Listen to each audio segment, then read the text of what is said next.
aking nalalaman sa mga bagay na nais tumbukin ng kagalang-galang na Blue Ribbon Committee, ako po ay umaamin sa aking maling nagawa.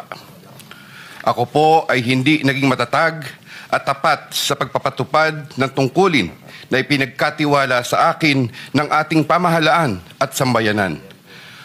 Taus-puso at puno ng pagsisisi na ako po ay humihingi ng kapatawaran sa Diyos, sa ating bansa at mga kababayan, gayon din sa aking pamilya, mga kaibigan at sa lahat ng aking binigo.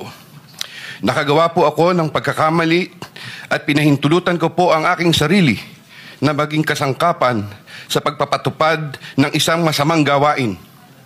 Handa po akong gawin ang lahat ng nararapat upang maiwasto ang aking kamalian at maiwasan na ito'y mangyaring muli.